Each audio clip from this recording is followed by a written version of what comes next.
ngaji itu memang luar biasa.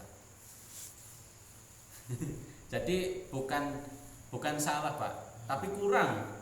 Ya, karena debu itu sudah benar, tapi kurang airnya itu. Iya, iya. Untung bukan pakai semen lah itu kan. Tapi untuk pakai hal yang benar, untuk pakai debu kan, ya paling tidak bener satu lah ya. Walaupun yang 6-nya salah kan, 6-nya pakai air. Tapi tidak paling tidak ternyata yang satu bener debu, tapi kurang 6. Kurang 6 airnya.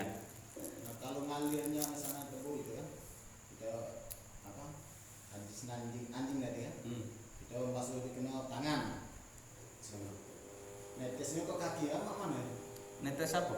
Netes lanjunya tadi kaki mana? Najis. Masih kan ya? Iya.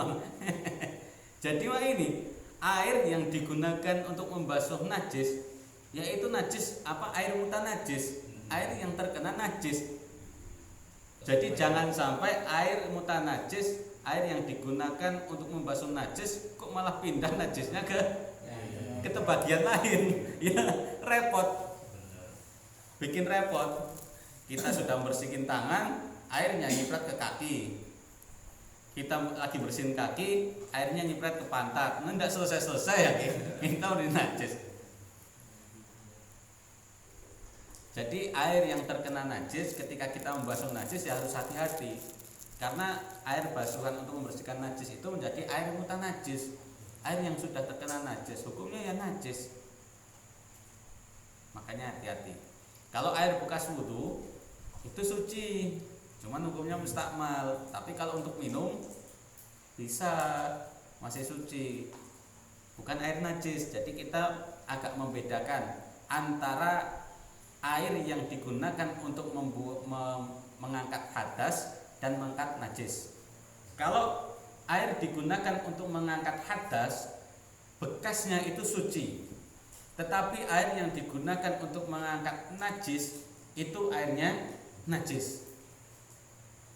Kita mandi besar, kemudian mandi besarnya tanpa sabun, karena mungkin lagi nggak ada sabun, nggak punya sampo juga, alhamdulillahnya. Misalkan lagi seperti itu, polosan lah, pakai air aja, nggak pakai sampo, nggak pakai sabun, nggak ada campuran apa-apa. Kemudian kita mandi besar, kita sayang airnya, kita mandi, kemudian di bawahnya ada ember. Semua yang masuk ke ember itu airnya masih suci. Itu kalau kita niatnya untuk menghilangkan hadas. Hadas besar itu kan dengan mandi wajib. Maka ketika kita mandi wajib, kemudian nanti sudah mandi, air yang tadinya digunakan untuk mandi masuk ke ember, dimasak untuk bikin minum, sah karena suci. Tapi ya tadi bukan yang bekas sabun, kita bilas sabun bukan. Kalau bekas sabun ya nanti haram karena jadi beracun kan. Masak sabun ya racun. Kalau masak racun haram. Bahaya. Mana Pak kalau pilih ada kebun mandi? Gimana? Mana kalau ada kebun mandi? Masih suci ya itu. Gimana? Apa Pak? Itu Mas, ya kan besar itu bersihkan besar. Nah, kita kebun masuk kebun sebelum mandi itu. Nah, setelah pulang kebun baru mandi. Masih suci dah itu airnya. Yang mana? Ngerti jelasannya Gimana maksudnya? Aku lang tak ketemu. Kita ada sesar, sedang ada sesar. Kalau dari narkoba ada kan ada besar. Oh ya juga ada. yang dimakan nih Pak Erik maksudnya. Dia nih Pak. Bisa dari kebun motor ya. Kotor kan. Oh, iya gini. Tangan bekas Jadi, kotoran. Mandi benar dimasak. Jadi Pak ini. Sesuatu yang kotor itu belum tentu najis. Tapi kalau najis pasti kotoran. Nah, itu. Debu itu kotor apa enggak? Kalau menurut kita debu itu kotor enggak? Tanah, lumpur. Lumpur itu kotor apa enggak? Enggak, lumpur itu kotor apa enggak? Kotor. Ketika lumpur itu dicipratkan ke lantai atau di baju ini menjadi kotor enggak? Baju ini. Berarti lumpur itu kotor. Tetapi lumpur itu suci, bukan najis. Kecuali kalau lumpur ada teleknya, nah itu sudah bukan najis. Tetapi kalau lumpur kotor, bukan najis. Tapi setiap najis itu mesti kotoran. Nah, bedanya di situ. Misalkan kita lagi jalan Pak musim hujan seperti ini, mau ke masjid, sudah mendekati iqomat, kita keburu-buru, kemudian ada motor lewat, cerat, baju kita kena lumpur, itu untuk sholat tidak usah ganti, sah, karena lumpur itu suci, tidak usah diganti. Misalkan kita tidak malu, itu maksudnya, asal kita tidak malu, asal kita tidak malu, nggak menimbulkan fitnah, kotor lumpur datang ke masjid jamaah, sah, karena lumpur itu suci. Tetapi lain halnya kalau kita kecipratan cerat, yang kecipratan telai ayam, telai anjing apalagi, nah itu menjadi najis, tidak boleh dibawa untuk sholat. Jadi beda Pak ya antara kotor dan najis.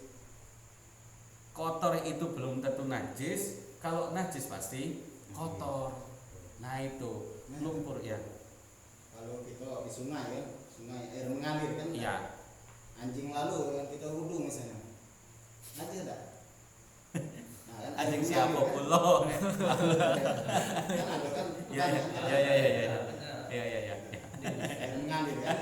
Di sungai itu kan air Ya. mengalir kan. Ya betul. Jadi ini kan kemarin hukum air itu ada dua. Air itu dibagi menjadi dua. Air yang sedikit dan air yang banyak. Air sedikit itu apa? Air yang kurang dari 2. Tidak apa-apa kita di situ muter-muter sampai paham permasalahan banyak kan. Kemudian air yang banyak itu berapa? 2 kulah atau lebih. 2 kulah itu kemarin ukurannya berapa? 216 liter menurut mazhab Syafi'i. Kita mazhab Syafi'i, bahasa yang mazhab Syafi'i. Nah, kalau air itu kemasukan barang najis, walaupun itu najis mughaladah, kemasukan anjing, kemasukan babi dan keturunannya, satu keluarga babi masuk ke air yang banyak, air itu tidak berubah 3 sifatnya, tidak berubah warnanya, tidak berubah aromanya, tidak berubah baunya. Bau sama aroma sama Pak ya, rasa maksudnya. Jadi tidak berubah warna, aroma dan rasa. 3 sifat air itu tidak berubah, walaupun keluarga babi masuk, keluarga anjing juga masuk, tetangga-tetangganya ikut masuk. 3 sifat itu tidak berubah, suci airnya. Suci airnya. Tapi kita nggak usah ikut main-main sama keluarga-keluarga mereka, nggak usah. Airnya maksudnya Pak, bukan berarti babinya jadi suci, anjingnya jadi suci, bukan. Akhirnya, nah, nanti kita mentang-mentang suci kita ikut main sama mereka, enggak. Airnya tetap suci. Kalau tidak berubah warnanya, apalagi yang masuk cuman anjing satu ke sungai, sungai itu mengalir. Itu lebih, saya yakin lebih dari 216 liter kalau sungai itu. Ya enggak? Iya. Sungai mana yang kurang dari 216 liter? Iya, apalagi ngalir. Nah, tinggal dilihat aja. Ketika kemasukan anjing, cemplung, air itu langsung berubah enggak? Berubah enggak warnanya? Tidak. Aromanya langsung aroma anjing. Aromanya tidak. Warnanya rasanya enggak. Ya sudah. Berarti air sungai itu masih suci. Saya yakin air sungai itu air yang paling aman, Pak. Ya, misalkan ada anjing, kotoran manusia, kuning-kuning ngambang lewat, airnya tetap suci. Asal ya jangan deket-deket sama kotorannya aja kita main.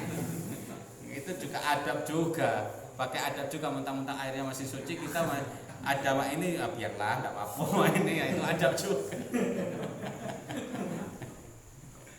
Kita ya pakai adab juga. Kita ya sebagai orang yang mau buang hajat di sungai ya tahu diri juga. Kalau di bawah ada orang mandi ya jangan di pucuk. Oke, kalau muring-muring enggak apa-apa, suci, masih suci, enggak mandilah, enggak apa. Aku di pucuk bang hajat enggak apa, kamu di bawah mandi enggak apa. olehnya masih suci airnya tuh. Jangan itu juga. Kita ada adabnya. Nah itu ilmu Pak. Walaupun anjing yang masuk bersama tetangga-tetangganya, satu kelurahan anjing masuk semua ke sungai tidak berubah 3 sifatnya, airnya tetap suci. Tapi habis mandi di sungai, anjingnya tidak suci, tetap najis mughalladah.